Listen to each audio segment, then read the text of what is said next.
Depuis la mort de Roger, les 4 empereurs forment l'élite et la puissance dominante de la piraterie. C'est leur présence qui assure un certain équilibre chez les pirates et leur domination, couplée à leur conquête de plusieurs territoires, empêche le monde de sombrer dans l'anarchie. Malgré leur statut de pirates et leurs actions parfois cruelles, ils sont en quelque sorte un mal nécessaire, même pour le gouvernement mondial. Je vous propose de découvrir aujourd'hui ce qui a, je pense, inspiré Oda pour créer les 4 empereurs. Un secret qui vous permettra non seulement de mieux les comprendre, mais aussi d'y voir plus clair dans la suite des événements. Alors restez jusqu'à la fin de cette vidéo. Et avant de rentrer dans le vif du sujet, je vous annonce l'ouverture du site de la Tea Party, la première exposition et le premier événement totalement dédié à One Piece en France, qu'on organise les 20 et 21 avril prochains. Venez fêter avec nous les 20 ans de l'anime One Piece, admirer des centaines de documents officiels, des résines, des dioramas, et ce n'est pas tout, puisque ce sera l'occasion de rencontrer la team All Blue Channel, les voix officielles françaises de One Piece, ou encore les nombreux invités qui seront annoncés petit à petit jusqu'au jour J. Sans compter les animations sur scène et sur écran géant. J'espère que je pourrai voir le maximum d'entre vous sur place pour cet événement historique pour One Piece en France. Pour en savoir plus, rendez-vous sur allbluechannel.com.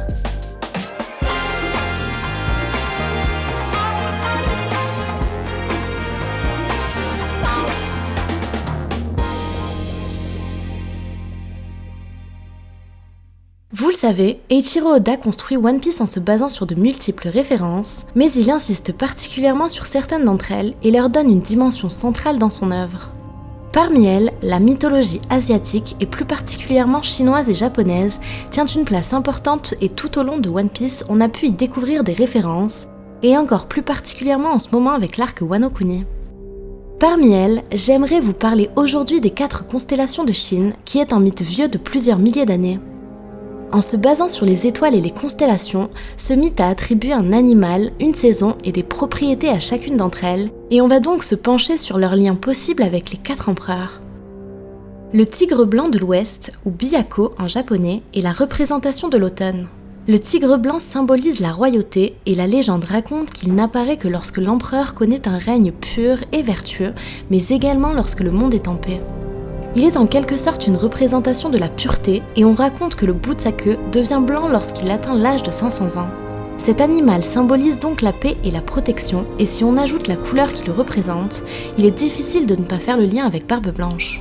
Malgré sa carrure et son imposante flotte, Barbe Blanche n'aspirait pas à la guerre, il souhaitait simplement fonder une famille et vivre libre sans même se soucier du One Piece et était d'ailleurs connu pour être le protecteur de plusieurs îles, dont celle des hommes poissons par exemple. En termes de symbolique, Barbe Blanche serait donc logiquement le tigre blanc. En second, on retrouve celui qui est lié à l'été, l'oiseau rouge Suzaku, représentant du feu et protecteur du sud. Il est associé à la noblesse. La légende raconte qu'à chaque fois qu'un souverain vertueux vient au monde, Suzaku apparaît afin de lancer le début d'une nouvelle ère. Pas difficile de faire le lien avec Shanks, tout d'abord de par la couleur rouge, mais aussi du fait qu'il apparaît justement et mystérieusement sur l'île d'origine de Luffy afin de lui léguer le mythique chapeau de paille de Goldie Roger. Sa présence sur l'île à ce moment-là n'a encore jamais été expliquée, mais ça correspond en tout cas parfaitement à la légende de Suzaku. Symboliquement parlant, Shanks pourrait donc être Suzaku, l'oiseau vermillon. Pour le prochain, pas besoin de vous faire un dessin puisque l'un des 4 piliers de l'astrologie chinoise n'est autre que le dragon azur. Nommé Seiryu en japonais, il est l'un des dieux des dragons, protecteur de l'Est et représentant du printemps. Il symbolise également l'immortalité et plusieurs temples lui sont dédiés, notamment à Kyoto, au Japon. Vous l'aurez deviné, un dragon bleu, symbole de printemps et d'immortalité, fait forcément penser à Kaido. D'autant que Wano est connu pour ses cerisiers en fleurs, eux aussi symboles du printemps. Pas besoin de plus développer sur Kaido car les références semblent assez flagrantes. On passe à la tortue noire, Genbu de son nom japonais, qui représente dans la mythologie chinoise le nord et les saisons de l'hiver. Elle est aussi comme le dragon associée à l'immortalité et la longévité, mais plus particulièrement à la naissance. Ces représentations la montrent le plus souvent en train de s'accoupler avec un serpent. C'est l'un des piliers les plus importants de l'astrologie chinoise. Par élimination, je pense donc à Big Mom, qui est aussi connue pour ses très nombreux enfants qui peuvent facilement être liés au symbole de natalité. Autre point, Genbu représente les guerriers et le Nord, et on sait que Big Mom possède une longue histoire avec les géants d'Elbaf, guerriers inspirés de la mythologie nordique. On possède donc nos 4 références, Barbe Blanche, le tigre blanc, symbole de protection, Shanks, l'oiseau rouge, symbole du nouvel ère, Kaido, le dragon bleu, symbole d'immortalité, et enfin Big Mom, la tortue noire, symbole de natalité et de longévité. Une fois de plus, les références bouddhistes sont nombreuses, alors rentrons maintenant dans le vif du sujet et parlons du rôle de Barbe Noire dans cette histoire. Dans le bouddhisme, il existe un démon qui est également le symbole de la mort.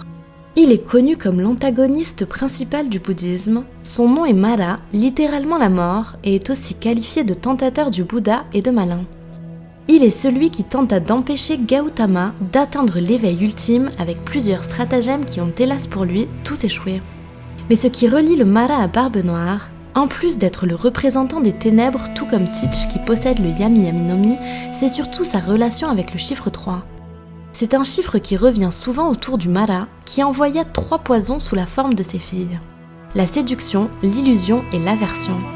Ce chiffre 3 est aussi beaucoup lié à Barbe Noire, le plus flagrant étant son Jolly Roger qui symbolise 3 crânes différents.